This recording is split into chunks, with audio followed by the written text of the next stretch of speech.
Good morning, everybody. My name is John Harris. I'm the global editor-in-chief of Politico, and I've been asked by the World Economic Forum to lead our conversation today with the very distinguished guest, the Prime Minister of the Republic of Iraq, who has been in his job since October 2022.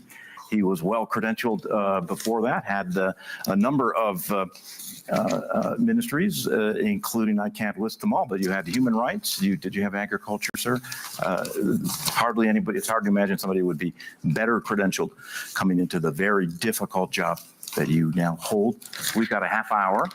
This conversation is being live streamed for people who are commenting on social media. Just a reminder, that's hashtag WEF24. And we will try to cover as much ground as we can in the next 30 minutes, sir, with great appreciation for the time that you've given us here in the room and given to the WEF Forum in Davos. Sir, welcome.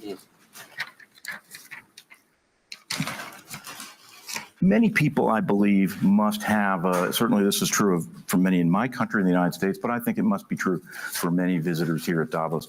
They have a picture of Iraq that is grounded in 20 years ago, at the time of so much violence and war. We don't have an accurate picture or a contemporary picture of the state of Iraq now.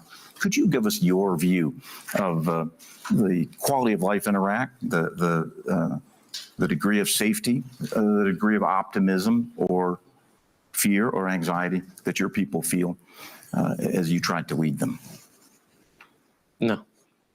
Bismillah ar-Rahman ar-Rahim.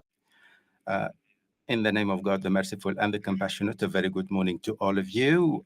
Thank you very much for having me. This is a great opportunity to meet you, Mr. Harris, to have this conversation here at the WEF, at the Davos Forum. As to the question that you have raised, it is true, after 23, there has been a major change, which was complicated. It's true, difficult steps in building the institution of the state, and we moved from a dictatorship to a democracy, full-fledged democracy. The security was very high. Terrorism was caused mayhem in our country. ISIS was also had a propaganda that threatened not only Iraq, but the world at large as well. So we had challenges and hard times. Iraq won. The people of Iraq won. They came out united with the help of our friends, partners from friendly countries as well, who stood with us to go through this crisis. And today, despite all these difficulties and despite of the disparities in the political standpoints within Iraq, there is somehow we have adopted definitely democracy as a step, and the rotation, the peaceful rotation of democratic changes at the federal level or at the regional level. And we have had local elections who had been standing still for years, and in Kirkuk, the elections in Kirkuk were held up since 2005. And Kirkuk, as you know, is a small-scale Iraq. This is a great indication that we have a political track. Today, the political narrative is not a political that is confessional, religious-based, or regional-based. No, it is a full-fledged Iraqi to meet the needs of the Iraqi people. So we would like to implement the program in favor to work and to serve our citizens. So it is a citizenship-based political trend. The challenges are not security. We have economic, climate, and administrative reforms challenges. And this is an indication, a clear indication about the situation, the real situation in Iraq. We are trying to move forward, specifically with this government that has 5 priorities that have been determined based on the aspiration of the people of Iraq, providing job opportunities, alleviating poverty, anti-corruption, and reforming the economy today. Iraq is peaceful, stable, and this is a necessity for Iraq, for the region as well, very important region for us and for the world at large. Sir, Iraq has historically been heavily reliant on oil revenues. It's one of the big themes of the World Economic Forum over the past many years has been the transition away from a carbon-based oil economy. Tell us about your own efforts to modernize the Iraqi economy. By the time you leave, and of course you don't know when that is, what will be different in terms of the modernization and diversification of the Iraqi economy? No. Now, it is true that in the past we have had oil-based economy. That was very important for us. But that was also a weak point. That was a shortcoming because basically it was counterproductive because we were only based on oil revenues. That was the only target we had. Now, there is a transition to diversification. It is part and parcel of our program and also in part and parcel of our economic aspirations. We would like to go from 59% reliance on oil revenues to 80%, and we are going reducing the reliance on oil revenues. And therefore, this can occur based on different economic trends. So reforming the oil economy, restructuring the oil infrastructure, and we have not invested enough in gas because we import gas from neighboring countries. Byproducts are also imported from neighboring countries, whereas we are an oil-producing country, and therefore we have to guide, reorientate the economy towards the right tracks. And this is one track. The other track is that we have important strategic economic tracks in addition to the reforms, and we have leading economic programs aiming at complementarity, integration in the petrochemical and also renewables, clean energy sources. We are on the right track of diversification to have different revenues. Sir, I'm in the news business, and sometimes in the news business it's confusing. We don't always get the facts exactly right, or it takes time as positions evolve. I've been confused as I've read the news stories about your response to the recent U.S.-backed drone strike that killed an Iranian target in Baghdad. It looked like you had reached the conclusion it was time for all U.S. troops to leave Iraq. But I've later seen news stories saying that's not your position. Could you clarify what your position on that is? And did your position evolve, or were the initial reports of that not giving credit to the nuance of your actual views?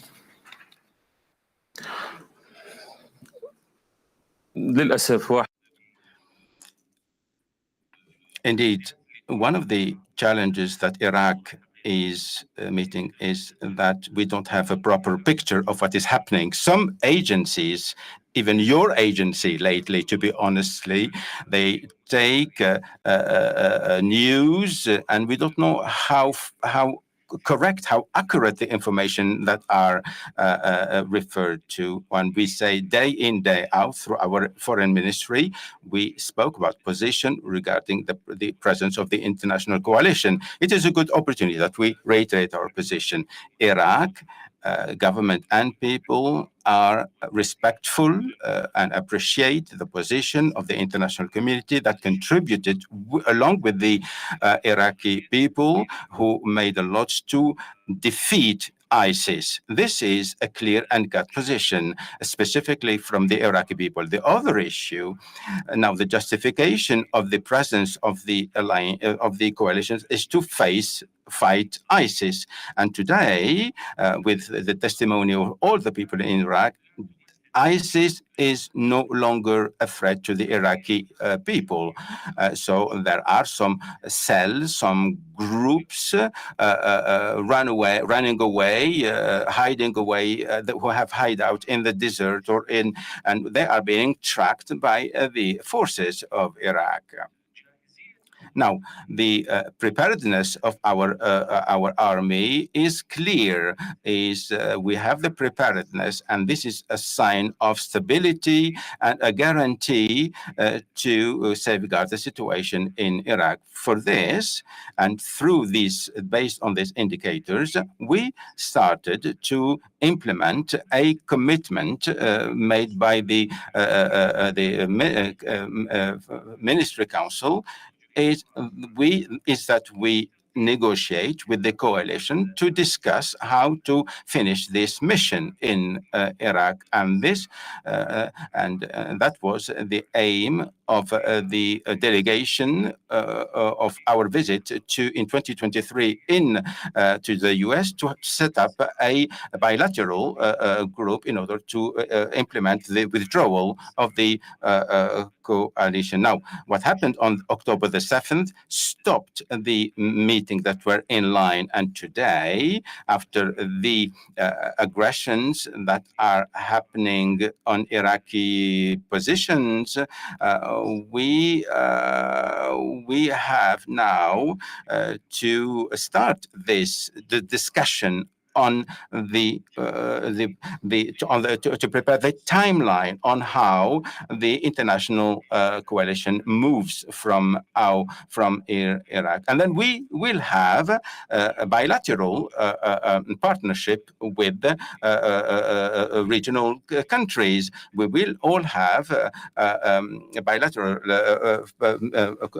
relationship with and partnership with the coalition members. So we are a sovereign country, and therefore it is only natural that we move towards this position. This is a request from the people, and this is a democratic country, and therefore we have to reply to meet the needs of the people, and therefore this commission will have to work on the meetings for the withdrawal. Thank you.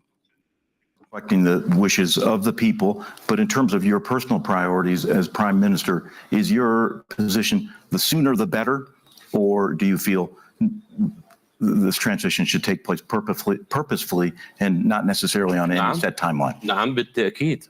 Indeed, yes. I believe that the sooner we withdraw the coalition, it is a necessity for the stability, the security of Iraq, and it is a necessity to safeguard constructive bilateral relationship between Iraq and the countries of the coalition. This is my position as a prime minister. It is not the position of any other body, but it is myself directly. Sir, to state the obvious, it's a very dangerous time in the Middle East because of the Israel-Hamas war, and there's a great concern that the war would widen, become much more of a regional war. I think it's clear, actually, there's already quite a lot of regional violence, and to some extent the conflict is already in a regional stage, but not in the acute regional stage that some fear it might become. Could you give us your view? What is the degree of risk right now that this the very volatile situation with respect to Israel's military action in Gaza will spark something much wider in the region and possibly including your own country?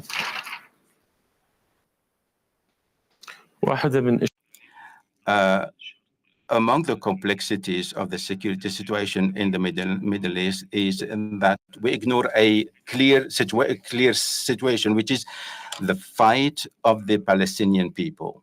This is ignored. This is overshadowed, unfortunately. The aim for the Palestinians is to have a state with Jerusalem as a capital. Some people think that the war only started, or the fight only started on October 7th, but it's not. In fact, this has been going on a long time. There was a blatant overshadowing of the Palestinian request, and the plight has been overshadowed for years. And that led to what happened in October, a dramatic war in the situation. We are facing a real genocide to killing 2 million people who are found in this enclave, in this strip, with this under the silence of the international community, who only say things and make declarations. In the conference of Cairo, after the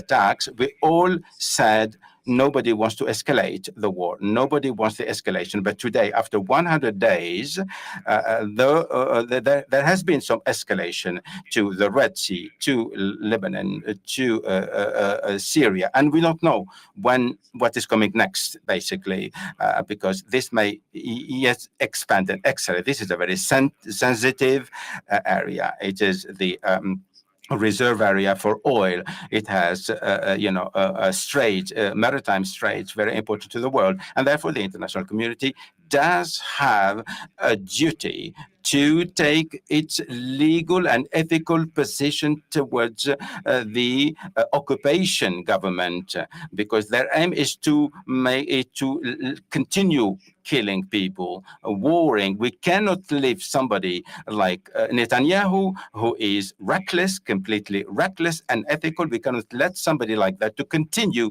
doing what is he doing in Gaza. This is our position. This is what we say to everybody, and we are very much concerned that unless we do something, the war may expand and escalate in the region. The question you said, well, unless we do something, and my question is, do what? Secretary of State Blinken was here in Davos yesterday. He's now gone home, but he was trying to make the case with my colleague Tom Friedman of the New York Times in their conversation that for all the trauma and the violence and the despair and the death of this moment, that he sees the possibility of, in the medium term, more hopeful conditions, that this crisis actually will accelerate something that was maybe in the early stages of Arab countries wanting to normalize their relationships with Israel in exchange for help restoring the damage and the devastation in Gaza, participating in the recovery, and also getting back on a track for a two-state solution. So at what seemed to most of us a very pessimistic moment, he was striking a surprisingly optimistic note. I'm curious what you think of that dynamic that he's describing. I'm curious more broadly of your own view of the end game of this conflict. Where does this go? There is nothing new on what Mr. Blinken has said. Basically, everybody says the same, but this is what is being said. But Blinken has been refused by the Israeli government. Even the post-war scenario is refused from the Israelis. As we speak, children and women are being targeted and killed by the occupation army today. So there is a failure. The international community has failed. The international organizations have failed. The international institutions have failed in this unjustificable, unacceptable death that is unraveling before us in Gaza. To bleed, at least in the near to medium term, much cause for optimism. Something else that Secretary of State Blinken said seems to me self-evidently true, that he's never seen Israel so traumatized and so united in their pain, in their anger, in their willingness, in their eagerness to punish Hamas. So no. I don't. The middle ground and the exit does not seem obvious to me from your remarks. Is there something I'm missing? I have a question. Where are the Oslo decisions, the Madrid decisions, Sharm el-Sheikh decisions, the international binding resolution? 87 decisions have not been implemented. So what is the source of optimism? Because there is a stubborn Israeli government, and they simply ignore any international resolutions, and there is some kind of accomplices. There are people are covering the Israeli government, even the Palestinian Authority, who accepted, who recognized Israel, even the Palestinian Authority have now convinced that that everything that is happening is only words and narrative, and giving a carte blanche to Israel to continue doing what is doing. And therefore, unless we realize that enough is enough, and that we have to make sure that the International Security Council resolutions are binding, are implemented, that all the resolutions are implemented, we will be facing, basically a stalemate, and we have to realize that. Iraq has often found itself at the crossroads of regional tensions, particularly between the very troubled relationships between the United States and Iran. I wonder if you could give me your assessment of the state of the U.S.-Iranian relationship now, but also how that influences your decisions with your responsibilities to protect Iraqi interests. دائما ما يطرح هذا السؤال. This is a question that is all being raised. This is this bipolarity between Iran and the U.S. Because we have relationship with other countries as well in the neighborhood, and not only with Iran. Iran is a neighbor country. We have commonalities with Iran. We have social commonalities, cultural, historical, mutual interests. Iran has stood up with us in the war against ISIS, and we have also interest with Iran. We have interest with the United States. We have strategic partnership that helped us to pull down the authoritarian regime that was in our country, and therefore this is a status of Iraq. Iraq is specific in this position in one way, and Iraq is one of the countries that can basically be as a mediator between Iran and the regional countries, and Iran and the international community, and vice versa, basically. Now, we as government, we believe in principles, which is respect of others, good neighborship, respecting sovereignty, and no infiltration, interference in internal affairs, domestic. Our constitution is clear. Iraq should not be a starting point to attack neighboring countries. And this is a position of Iraq. This is a position of the international, of the national institutions. And this is clear. And therefore, we are working towards security, safety. This region, once again, is a region that has an impact on the world, and Iraq is a strong country in the stability of the region. Of attention at Davos about this being an election year in many countries around the world, but in particular in my own country, in the United States, where the likelihood is of a rematch of the 2020 contest between President Biden and former President Trump. Do you see, and we've heard in the European context, and many people feel there's great stakes in that election for the future of NATO and other alliances. Do you see similar consequences in your country or in the Mideast region for in the outcome of that election?